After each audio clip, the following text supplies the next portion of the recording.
Assalamualaikum. Now, banyak kenderaan-kenderaan 4-wheel drive macam yang ada kat bawah ni menggunakan enjin diesel.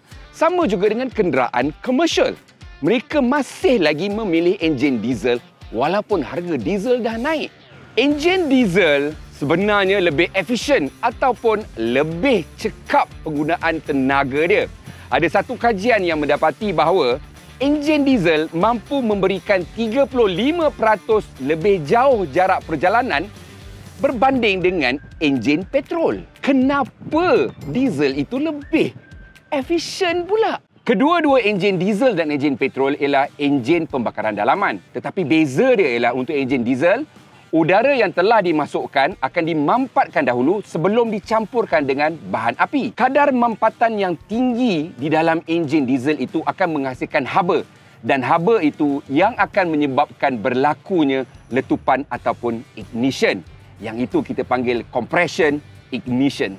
Compression ignition ialah sebabnya kenapa enjin diesel tidak mempunyai palang pencucuh ataupun spark plug. Disebabkan ia tidak mempunyai palang pencucuh, ia tidak memerlukan faktor luaran untuk menghasilkan letupan. Dan itu sebenarnya punca utama secara ringkas, ia ialah sebuah enjin yang lebih efisien. Kadar mampatan udara yang tinggi ini sebenarnya memberikan lagi dua faktor kenapa enjin-enjin diesel ini lebih efisien. Kadar mampatan udara yang tinggi itu akan menyebabkan hampir kesemua molekul-molekul di dalam bahan api, iaitu diesel, terbakar. Dan thermal efficiency enjin diesel ini lebih tinggi, menyebabkan ia menghasilkan lebih banyak tenaga daripada jumlah bahan api yang sama seperti enjin petrol. Dalam erti kata yang lain, daripada 1 liter bahan api diesel, anda akan mendapat jumlah tenaga yang lebih tinggi daripada 1 liter bahan api petrol. Faktor yang kedua pula, kerana kadar mampatan udara yang tinggi diperlukan, enjin diesel itu sendiri secara fizikal perlu binaan yang kukuh. Ini menjadikan enjin itu sendiri lasak jika digunakan dan dijaga dengan baik.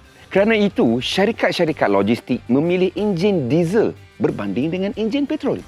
Enjin diesel boleh digunakan dalam jangka masa yang panjang dan boleh dipandu untuk jangka jarak yang jauh lebih panjang sebelum penyelenggaraan serius diperlukan. Adakah kerana itu sebabnya kenapa banyak syarikat menggunakan enjin diesel? Ya dan tidak. Ya, kerana enjin diesel memberikan perjalanan yang lebih jauh dan penyelenggaraan yang lebih minimum. Ini akan memaksimumkan untung perniagaan. Tidak, kerana enjin diesel secara hakikinya ada satu lagi sebab kenapa, dan ia bukan sahaja pasal keuntungan tetapi ia lebih kepada practicality. Contohnya Ford Ranger Raptor. Dia datang dalam dua pilihan enjin, enjin petrol dan juga enjin diesel. Untuk enjin petrol, dia menggunakan enjin 3 liter V6. Untuk enjin diesel, dia cuma menggunakan enjin 2 liter 4 silinder. Cukup. Kenapa? Dengan saiz yang sama, enjin diesel yang kecil menghasilkan daya kilas atau torque yang lebih tinggi atau sama dengan enjin petrol berkapasiti besar. Ini bermakna enjin diesel lebih efisien dan kerana itu anda mendapat daya kilas yang tinggi walaupun daripada kapasiti enjin yang kecil. Ia ialah pilihan praktikal untuk kenderaan-kenderaan yang besar dan berat kerana enjin diesel memang cukup mantap untuk menarik beban. Now, apa itu kuasa kuda? Apa itu daya kilas? Untuk bercerita pasal benda ni, saya kena duduk dulu. Bayangkan ini dinding dan ini sebuah kenderaan. Kuasa kuda ialah berapa laju kenderaan ini melanggar dinding ini. Dan daya kilas ialah berapa jauh dinding ini boleh bergerak selepas dia berlanggar. Jadi, ini kuasa kuda. Yang ini daya kilas. Daya kilas ialah apa yang anda perlukan ketika anda hendak memotong sebuah kenderaan ataupun untuk bergerak keluar daripada selekoh. Itu daya kilas. Jadi, siapa yang perlu beli kenderaan diesel? Untuk mereka yang memandu kenderaan besar ataupun yang sering berjalan jauh, enjin diesel sebenarnya lebih sesuai untuk anda. Enjin petrol untuk mencapai jarak perjalanan yang sama jauh seperti enjin diesel biasa memerlukan teknologi yang cukup tinggi. Hybrid, mild hybrid, plug-in hybrid, direct injection dan pelbagai lagi yang menjadikan kos pembuatan enjin petrol itu meningkat naik. Penjimatan yang anda akan dapat balik ialah satu tanda soal juga kerana penyelenggaraan enjin-enjin berteknologi tinggi turut tinggi.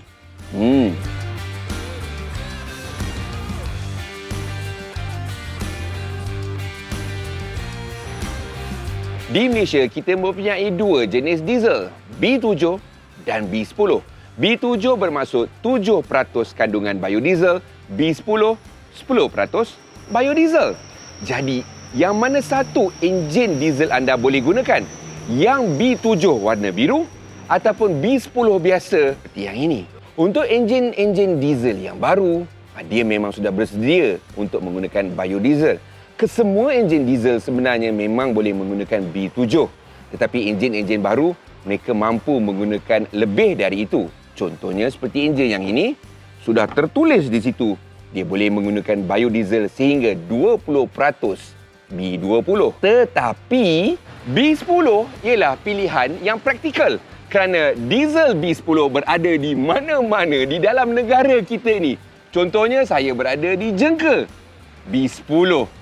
B7 ialah untuk anda yang mahukan prestasi dan penjimatan yang paling maksimum. Contoh terbaik ialah Ford Ranger Raptor diesel ini. Saya gunakan minyak diesel B10 dan saya gunakan B7. Sama juga dengan kenderaan-kenderaan diesel saya sendiri. Saya guna B7, saya bandingkan dengan B10. Ya, saya tidak ada masalah menggunakan B10. Tetapi bila saya mahukan penjimatan yang terbaik, prestasi yang cemerlang, tetap diesel biru B7. Selain daripada kadar kandungan biodiesel di dalam minyak diesel B7 biru dengan B10, ada satu lagi punca kenapa B7 ini lebih bagus. Aditif yang digunakan oleh BH Petrol sendiri di dalam minyak diesel B7 memang khusus untuk memberikan prestasi maksimum penjimatan paling baik. BH Petrol ialah syarikat yang pertama menjadi pelopor di dalam diesel Euro 5 dan juga di dalam minyak diesel B7. Mereka tahu tentang enjin diesel, mereka tahu tentang keperluan pengguna enjin diesel seperti saya. Dan yang paling saya suka sekali, BH Petrol ada di merata-rata tempat. Hati tak ronsing, BH Petrol sentiasa ada to make my trucks sing. Sekiranya anda hendak menggunakan kenderaan-kenderaan diesel seperti yang saya sebut tadi, gunakanlah. Jangan risau sangat tentang harga diesel yang mahal. Actually, kena risaulah harga diesel yang mahal tu. Tetapi dalam jangka masa yang panjang, diesel tetap akan memberikan penjimatan yang lebih banyak. Dan bila subsidi untuk petrol dikurangkan, penjimatan diesel itu akan terus meningkat. Dan sekiranya anda seperti saya, membeli bahan api daripada BH Petrol, dapat banyak reward bang, banyak point, banyak ganjaran. Okey?